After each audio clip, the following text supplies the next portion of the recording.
Hi everyone, welcome. FPLMattDay here, and this is my Game Week 22 wildcard draft. If you are new here, before we watch the video, if you could please subscribe to the channel, give the video a like, and be sure to get your comments in with any questions or thoughts ahead of Game Week 22, which is in, it's actually in a couple of weeks because we're currently on the FPL Game Week 21 Part 2 this weekend. Then we got the FA Cup next week, and then there is a midweek game week, which will be Game Week 22, followed with a short turnaround to Game Week 23 as well. This wildcard will show you Game Week 22 all the way up until Game Week 25, where there has been a double game week announcement between Manchester City, Brentford is that spare fixture. They both double. So we'll go through that as well. But let's share screen and we'll go through the draft team.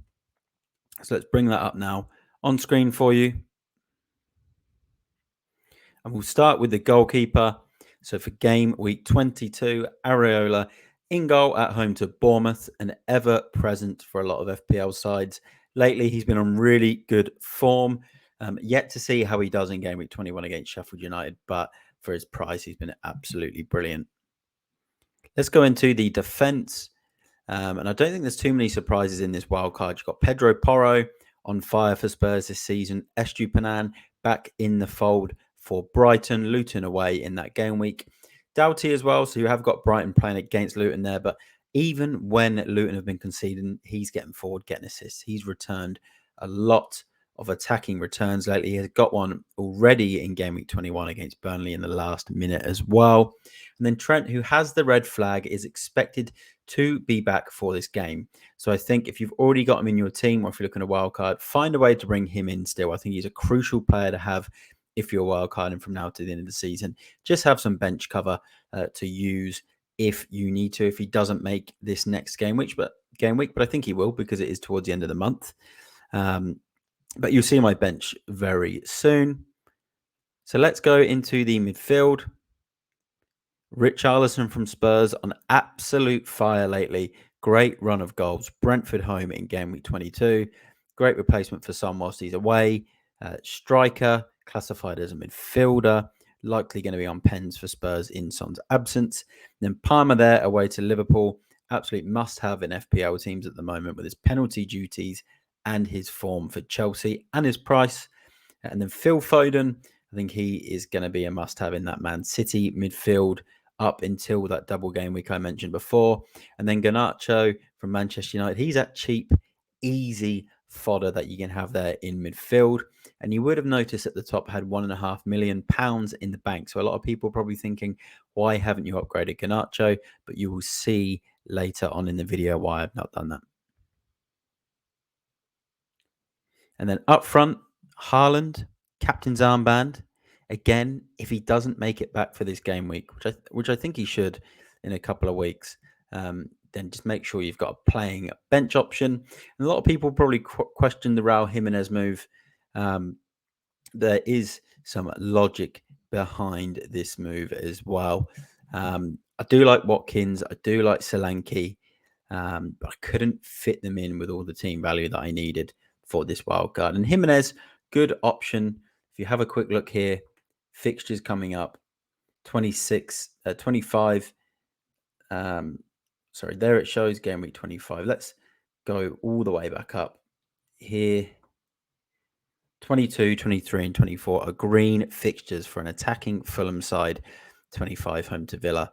And he's a great rotation option to have in your team. And you'll see why as I go through the other game weeks, like I mentioned. And then let's go to the substitute bench now. Dubravka, done well for Newcastle since stepping in. Of course, if Newcastle sign another goalkeeper, you probably then look to a cheaper alternative like a Matt Turner. Ivan Toney is in there. There is a reason behind that as well, which you will see as I go on later in the video. Branthwaite from Everton, cheap defender. Everton have got a pretty tight defence, so good player to have in there. And he can rotate in for Alexander-Arnold, and Toney can rotate in for Haaland if those players don't play in this game week. And I would probably suggest keeping Salah, and I'll show you because there's a reason why I'm doing that as we go through this video. So I'll go out there and you can see the full team on screen of what I believe is a great wildcard draft if you're looking to wildcard in game week 22. So let's go up into game week 22. We'll go in a second. We'll just have a quick look at the team there. 4-4-2. Like I mentioned, Tony can come in quite easily for Trent if needs to be. Branthwaite for Haaland. You'd probably then look to change your captain to one of Foden or maybe Richarlison. But I think this is a pretty solid team. Still keeping Salah on the bench, which of course I will show you shortly why. So we're going to the next game week 22. You've got Dubravka at home to Luton. We'll just go in a little bit, scroll in a little bit there. Porro, Estupiñán, Doughty, Trent in that team. Richarlison, Palmer, Foden, Garnacho, Raul Jimenez has that strong Burnley fixture. Erling Haaland, captain in that one away at Brentford. So they do play them twice before the double game week, which is really interesting how it's kind of fallen like that. So you'd likely play that team there. You're saving a transfer. You're rolling two. And then you go into this game week here. You've got 1.5 million in the bank. You've got 2 transfers free at the top as well. So you can look to make another move here if you want to in your defense. So you could take someone out here. You could use you could take one out here. Let's just quickly do this one here. Estupiñán. We'll push the cross on. Sorry, it's taking longer than expected. We'll go to Brentford. And you can make a cheeky little move here to someone like Ben Mee if you wanted to. And then you have a look at this team here. Still got a transfer there. Dubravka, Porro home, Doughty home, Arnold home, Salah likely back from the AFCON at this point, Richarlison home, Palmer, Foden, Garnacho, Tony and Haaland. You've got Raul Jimenez there on your bench if you want to use him, likes of Ben Mee. So, you've still got an extra transfer up your sleeve. So we'll go into that game week 25, which will show the logic about the money in the bank, which is now 1.8 million, by the way, and also having 2 transfers available. So it says 1 transfer has been made already for this game week. And as you can see, I brought De Bruyne in for game week 25 for Salah. And then Ben Mee now has a double game week. Tough fixtures, home to Liverpool and City away. Probably not expecting a clean sheet, but Ben Mee is the type of defender that can sort of run out, grab you, a goal, a set piece type of goal as well. It's just what he does. It doesn't necessarily have to be Ben Mee as well. You could look to keep Estupiñán. So we'll go back in there, and you could keep Estupiñán, who has that Sheffield United away game, and then you could spend that money upgrading Garnacho in that game week. 8.7 million in the bank. If Mbeumo is back by this point from his injury, if Norgard is back from his injury at that point, let's see what they're saying about Mbeumo at this point. Expected back 9th of March, so it isn't going to make that double game week by the looks of it. So take him out. We'll go back to Brentford. You haven't been great lately, but there's still opportunities to get an extra double game week player in there. So we'll go to Matthias Jensen. Have a look at some of let's see if we can find some of his history. He doesn't have too much there, but you could have Matthias Jensen in there instead. Keep Estupiñán. Still have money in the bank.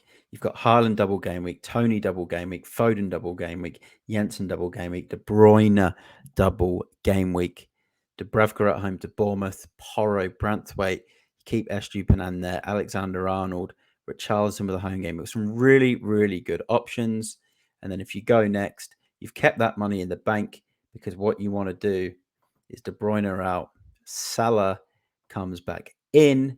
And I know you would have probably had the money anyway, but just in case Salah price rises a lot and you lose value because you've had to sell Salah to begin with, so you need to pay that bit more in the bank, and then you get that buffer. Captain Salah probably in this game week.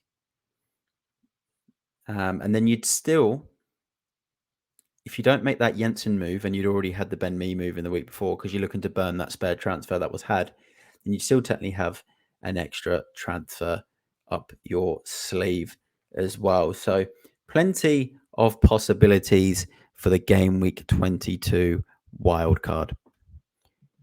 So there you have it. Let me know what you think in the comments. If you're new here, be sure to give the channel a subscribe and like the video. I'm FPLMattDay. Thanks to everyone that's tuned in to the video, and I will see you all in the next one. Good luck for the rest of the game week. Bye for now. And again, if you're making your wildcard, get your questions in the comments.